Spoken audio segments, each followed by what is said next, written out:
ന്യൂമാഹി ഉസ്സൻമോട്ടയിൽ പറക്കാൻ കഴിയാതെ കണ്ടെത്തിയ വെള്ളവയറൻ കടൽപ്പരുന്തിന് രക്ഷകരായി മാർക്ക് പ്രവർത്തകർ. കണ്ണൂർ ജില്ലാ വെറ്റിനറി ആശുപത്രിയിൽ പരുന്തിന് ശുശ്രൂഷ നൽകി. ആഴക്കടലിൽ കഴിയുന്ന ഈ പരുന്ത് അപൂർവമായാണ് കരയിൽ എത്താറുള്ളത്.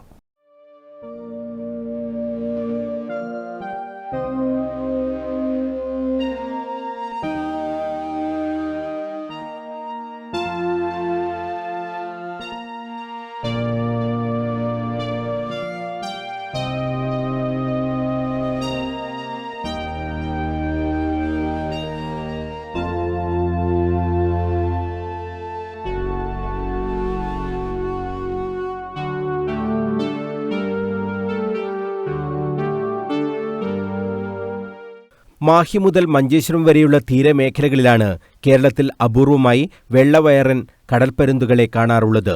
ജലാശയങ്ങളോട് ചേർന്നുള്ള വനമേഖലയിലാണ് പരുന്ത് സാധാരണയായി കൂടുകൂട്ടാറുള്ളത്. ആഴക്കടലിലാണ് ഇവ പതിവായി ഉണ്ടാകാറുള്ളത്. പരിക്കേൽക്കുമ്പോഴും മുട്ടയിടാനും മറ്റുമാണ് പരുന്ത് കരയിൽ എത്തുന്നത്. ന്യൂമാഹി ഉസ്സൻമോട്ടയിൽ പ്രജീഷാണ് ഈ പരുന്തിനെ കണ്ടെത്തിയത്. പറക്കാൻ കഴിയാതെ ബുദ്ധിമുട്ടുകയാണെന്ന് മനസ്സിലായതോടെ മാർക്കിന്റെ റെസ്ക്യൂവറായ വിജിലേഷ് കോടിയേരിയെ വിവരമറിയിച്ചു. വിജിലേഷ് എത്തി പരുന്തിനെ പിടികൂടി കണ്ണൂർ ജില്ലാ വെറ്റിനറി ആശുപത്രിയിലെത്തിച്ച് ശുശ്രൂഷ നൽകി. എക്സ്റേ എടുത്തപ്പോൾ എല്ലിന് പ്രശ്നങ്ങളില്ലെന്ന് കണ്ടെത്തിയെന്നും നീർക്കെട്ടാണ് പ്രശ്നമെന്നും ജില്ലാ വെറ്റിനറി ഓഫീസർ ഡോക്ടർ പത്മരാജൻ പറഞ്ഞു.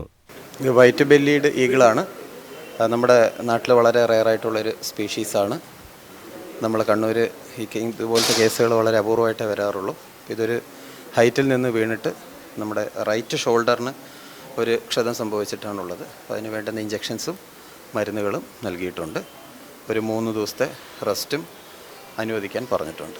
അപൂർവമായി മാത്രമാണ് ഈ വെള്ളവയറൻ കടൽപ്പരുന്തിനെ കാണാറുള്ളതെന്ന് മാർക്ക് റെസ്ക്യൂവറായ വിജിലേഷ് കോടിയേരിയും പറഞ്ഞു.